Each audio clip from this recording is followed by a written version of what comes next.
सो यज्ञ है ना, ये प्रजापति ऋषि के पुत्र भगवान कृष्ण के सातवें अवतार है।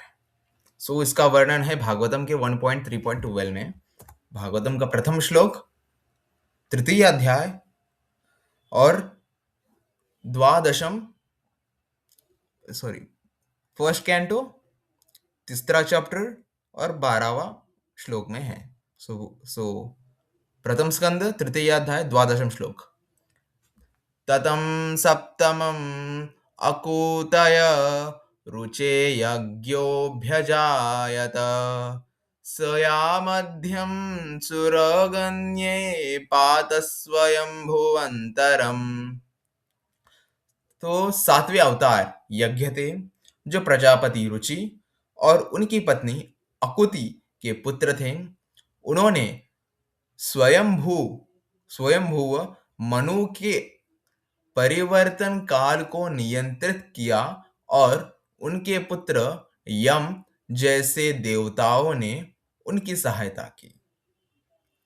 सो प्रजापति रुचि और देवी अंकुरी के पुत्र भगवान कृष्ण वो यज्ञ के रूप में प्रकट हुए हैं। सो ये प्रभुपाद जी का तात्पर्य है, भौतिक जगत के नियमों को बनाए रखने के लिए देवताओं द्वारा धारण किए गए प्रशासनिक पद परम श्रेष्ठ पुण्यात्मा जीवों को प्रदान किए जाते हैं। जब ऐसे पुण्यात्मा जीवों का अभाव होता है तो भगवान स्वयं ब्रह्मा, प्रजापति, इंद्र आदि के रूप में अवतार लेते हैं और कार्यभार संभालते हैं। स्वयंभू मनु वर्तमान काल वैवस्वत मनु का एक है के काल में कोई भी ऐसा योग्य जीव नहीं था जो इंद्रलोक स्वर्ग के राजा के पद पर आसीन हो सके। उस समय भगवान स्वयं इंद्र बन गए। यम और अन्य देवताओं जैसे अपने पुत्रों की सहायता से भगवान यज्ञ ने ब्रह्मांड के मामलों का प्रशासन चलाया। इस जब ये मटेरियल वर्ल्ड है ना, ये भौतिक संसार में भगवान देवताओं द्वारा धारण किए गए प्रशासनीय पद पर परम श्रेष्ठ पुण्यात्मा जीवों को प्रदान किए जाते हैं। जब ऐसे पुण्यात्मा जीव अभाव होते हैं तो भगवान स्वयं आते हैं। इसका मतलब है, जब पृथ्वी पर कुछ संकट आता है और जब जीवात्माएं दुखित होते हैं और जीवात्माओं को कष्टों का जो फेस उनको करना पड़ता है, तब भगवान स्वयं किनके रूप में आते हैं? ब्रह्मा जो इस भौतिक संसार के सृजन करता है, और प्रजापति दक्ष के रूप में आते हैं और जो मानव जाति का सृजन करते हैं, और इंद्र जो स्वर्ग के राजा है और वो जो पुण्यात्मा आत्माएं होती है उनको स्वर्ग में लाते हैं। और भगवान ने ये 3 अवतार धारण किए। फर्स्टली ब्रह्मा के रूप में आके भौतिक संसार का निर्माण किया है, एंड सेकेंडली प्रजापति दक्ष के रूप में आके मानव समाज का सृजन किया है, और फर्स्टली जो पुण्यात्माएं होती है उनको स्वर्ग को लाने का कार्यभार भी भगवान ने ही लिया है। और स्वर्ग का सिंहासन कार्यभार संभालने के लिए कोई क्वालिफाइड व्यक्ति नहीं था। स्वयंभू मनु वर्तमान काल में वैवस्वत मनु का है। वैवस्वत मनु में भगवान ने स्वयं इंद्र के रूप में आके स्वर्ग का कार्यभार संभाला, और भगवान ने जो पुण्यवान आत्माएं होती है उनको स्वर्ग में लाने का उन्होंने कार्य किया। और जब इस पृथ्वी पर अन्न और वर्षा की प्राप्ति के लिए भगवान ने स्वयं यज्ञ के रूप में भगवान इस धरातल में प्रकट हुए। बारिश कैसे आता है पता है? यज्ञ करने से बारिश आती है, और यज्ञ करने से बारिश आती है। बारिश आने के बाद उस पर फसल उगती है। फसल उगने के बाद खेती होती है, खेती होने के बाद हमें अन्न प्राप्त होता है। फर्स्टली यज्ञ, इस कलयुग में क्या वो यज्ञ होता है? ओम ध्रुवंदे राजा वृद्रणम ध्रुवं देव वश्यति ध्रुवं निंदिष्ट राष्ट्रधारितम ध्रुवम ओम स्वाहा। ऐसे यज्ञ क्या इस कलयुग में होते हैं? वैसे शुद्ध ब्राह्मण भी इस कलयुग में नहीं है, और ऐसे क्वालिफाइड जो यज्ञ के लिए उपयोग किए गए मटेरियल्स इस कलयुग में शुद्ध नहीं है ऐसे। सो इस कलयुग में यज्ञ नहीं चलता। सो क्या इस कलयुग में तपस्या चलती है? करोड़ों सहस्त्र योगों से हम तपस्या करके भगवान को क्या प्रसन्न कर सकते हैं? वो भी नहीं है। क्या एक कलयुग में हम भगवान की अर्च विग्रह की सेवा ऑथेंटिक पद्धति के साथ कर सकते हैं? ऐसे शुद्ध फ्लावर्स या ऐसे शुद्ध इंग्रेडिएंट्स क्या हमारे पास है? नहीं है। सो इस कलयुग में स्वयं महाप्रभु श्री चैतन्य महाप्रभु जो भगवान कृष्ण है, उन्होंने कहा नाहन्यते यज्ञः नाहन्यते तपम नैवं सहस्यानं नाहन्यते विग्रह सेवते हरिनाम संकीर्तनम केवलम। सो इस कलयुग में यज्ञ नहीं चलेगा, इस कलयुग में ना ही तपस्या चलेगी, इस कलयुग में ना ही भगवान की अर्च विग्रह की सेवा चलेगी। वो भी है, अर्च विग्रह की सेवा भी की जाती है, वो भगवान का एक मतलब वो उस लेवल की सेवा नहीं की जाती कलयुग में। कलयुग में क्या चलेगा? हरे नाम एव केवलम कलो य नास्तेव नास्तेव नास्तेव गतिरन्यथा। सो अगर आप 10वीं में हो, टीचर आपको कहेंगे कि बेटा ये क्वेश्चन ज्यादा करना, क्योंकि ये क्वेश्चन है ना बोर्ड में अवश्य आएगा। वो टीचर क्या करेगा, एक बार बताएगा और दूसरे दिन फिर से आएगा, फिर से बताएगा ये क्वेश्चन है ना करना, एग्जाम में आएगा। तीसरे दिन आएगा, फिर से कहेगा ये क्वेश्चन है ना ध्यानपूर्वक करना, डैम श्योर 100% एग्जाम में आएगा। वो चौथे दिन, पांचवें दिन, हर रोज 10 दिन तक आएगा। तो आपके माइंड में क्या क्लिक होगा कि यही क्वेश्चन है ना, ये अवश्य एग्जाम में आएगा। उसी प्रकार तुकाराम महाराज, नामदेव महाराज, संत मीराबाई और स्वयं भगवान कृष्ण श्री चैतन्य महाप्रभु के रूप में आके उन्होंने क्या कहा है कलयुग में? तुकाराम महाराज ने कहा है कि हरि मुखे मना, अहो हरि मुखे मना, हरि मुखे मना पाप पुण्याची गणना कौन करी।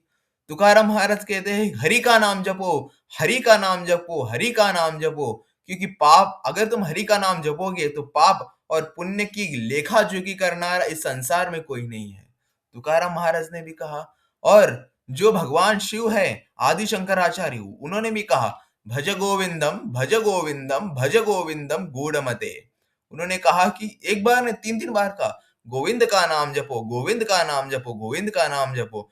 गोविंद के अलावा, कृष्ण के अलावा तुम्हें कोई और तार नहीं सकता। और स्वयं भगवान कृष्ण चैतन्य महाप्रभु के रूप में आए, उन्होंने क्या कहा? हरे नाम एक बार कह सकते थे, 3 बार कहा हरे नाम हरे नाम एव केवलम कलो या नास्ते व नास्ते व नास्ते गतिरन्यथा। जो सबसे इंपॉर्टेंट पॉइंट है ना, वही सभी आचार्यों ने, संतों ने, महात्मा जनों ने, भगवान के भक्तों ने और स्वयं भगवान ने भी यही कहा है, हरि का नाम जपो, हरि का नाम जपो। और जो जो संकीर्तन आचार्य श्रीपद अन्नमाचार्य है, जो श्री संप्रदाय के मुख्य आचार्य है, उन्होंने कहा कि नारायण ते नमो नमो, नारायण ते नमो नमो, नारद संयुत नमो नमो, అన్ని మంత్రాలు నిన్నే ఆగించెను వెన్నటో नाट नड़पे वेंकटेश मंत्रमु। उन्होंने कहा कि नारायण ते नमो नमो, नारायण को नमन करो, कृष्ण को नमन करो। सभी मंत्रों का सार एक ही मंत्र है, वो कृष्ण के नाम में, वेंकटेश्वर के नाम, भगवान बालाजी के नाम में, एक ही नाम में है, कृष्ण के नाम में। कृष्ण का नाम जपो, कृष्ण का नाम जपो, कृष्ण का नाम जपो, 3 बार कह रहे। सभी संप्रदाय, श्री संप्रदाय हो, मध्व संप्रदाय हो, श्री संप्रदाय हो, गौड़िया वैष्णव संप्रदाय हो, या फिर निम्बार्क संप्रदाय हो, या फिर जो निराकारवादी है, आदि शंकराचार्य का संप्रदाय भी, अद्वैत सिद्धांत भी, यही कहता है कि कृष्ण को भजन करो, हरि का नाम जपो। तो सभी आचार्यगण कह रहे हैं, सभी संप्रदाय के आचार्य कह रहे, सभी भक्त कह रहे, संत लोग कह रहे, और स्वयं भगवान भी यही उपदेश दे रहे हैं। इस कलयुग में हरि का नाम ही केवल एक आधार है, वही इस कलयुग में यज्ञ है। इसलिए हमें हरि को छोड़ के किसी और के चक्कर में हमें पड़ना ही नहीं चाहिए, पड़ना ही नहीं चाहिए। कृष्ण को छोड़ के किसी और के चक्कर में हमें पड़ना ही नहीं चाहिए। शिव जी भी यही उपदेश देते हैं, मेरा नाम जपो। शिव जी कहीं भी नहीं कहते, तुम शिव पुराण ले लो, कौन सा भी पुराण ले लो, शिव जी कहीं भी नहीं कहते कि ओम नमः शिवाय जप करो। शिव जी यही कहते हैं कि मेरे आराध्य भगवान विष्णु की भक्ति करो। शिव जी यही कहते हैं, श्री राम राम रामेति रमे रामे मनोरमे सहस्त्र नाम तत्तुल्यम राम नामम वनारमे। शिव जी कहते हैं, मेरा आराध्य भगवान श्री राम का नाम जपो, कृष्ण का नाम जपो। आराधनां सर्वेशा विष्णुराराधनम परम भवम नैति तिस्वी धनंजय भगवत भक्ति प्रदायते। जो आराधना है, लेकिन मेरे आराध्य भगवान विष्णु कृष्ण की आराधना सबसे बड़ी है, और उससे भी सर्वोत्तम आराधना है जो उन भगवान कृष्ण के भक्तों की सेवा करता है। शिव जी कहीं नहीं कहते मुझे भजन करो, मेरा नाम जपो, मुझे स्मरण करो। भगवान कहते भगवत गीता है, भगवत गीता में भगवान कहते हैं मुझे स्मरण करो, मेरा नाम जपो, मेरी पूजा करो। शिव जी ऐसा नहीं कहते, क्योंकि उनको पता है वो भी भगवान के दास है। शिव जी भी, शिव जी कैसे प्रकट हुए पता है? जब भगवान के नाभि कमल से ब्रह्मा प्रकट हुए, और भगवान के मस्तक से शिव जी प्रकट हुए हैं, और भगवान की त्वचा से लक्ष्मी जी प्रकट हुई है, और उन्हीं त्वचा से अनंत कोटि ब्रह्मांडे उत्पन्न हुई। अगर हमारे जो 3 पुरुष अवतार के बारे में हमारा सेशन अटेंड किया हो, तो आपको वहां पता चलेगा कि ब्रह्मांड की उत्पत्ति कैसे हुई है और 3 देव कैसे आए हैं। और आपने अटेंड नहीं किया तो यूट्यूब पर भी हमारा वीडियो अपलोड किया गया है और आप देख सकते हैं। भौतिक जगत के नियमों को बनाए रखने के लिए देवता द्वारा धारण किए गए प्रशासनिक पद परम श्रेष्ठ पुण्यात्मा जीवों को प्रदान किए जाते हैं। जब ऐसे पुण्यात्मा जीवों का अभाव होता है, तो भगवान ब्रह्मा, प्रजापति, इंद्र आदि के रूप में अवतार लेते हैं और कार्यभार संभालते हैं। स्वयंभू मनु वर्तमान काल वैवस्वान मनु का है। केवल काल में कोई भी ऐसा योग्य प्राणी नहीं था जो इंद्रलोक स्वर्ग के राजा इंद्र के पद पर आसीन हो सके। उस समय भगवान स्वयं इंद्र बन गए। यम और अन्य देवताओं जैसे अपने पुत्रों की सहायता से भगवान यज्ञ ने सार्वभौमिक मामलों का प्रशासन किया। भौतिक संसार के नियमों में जब इंद्र के पद को संभालने के लिए कोई योग्यवान देवता नहीं थे, स्वयं भगवान प्रजापति, ब्रह्मा और इंद्र के रूप में प्रकट हुए, और उन्होंने पुण्यात्माओं को स्वर्ग की प्राप्ति के लिए उन्होंने उनका उद्धार किया। और उनके पुत्र इंद्र, यम, देवता, सभी देवता यम की यज्ञ की सहायता के लिए धरती पर अन्न का सृजन करने के लिए उनकी सहायता की। भगवान का इस अवतार का उद्देश्य क्या था? इस अवतार का उद्देश्य एक ही है कि धरती पर अन्न की और जल की सृजन कर सके। Is it so? यही हम विराम देते हैं। तो कल हम जानेंगे भगवान वृषभ देव, जो राजा नाभि के पुत्र और एक आदर्श आध्यात्मिक नेता है। इनके बारे में हम कल जानेंगे।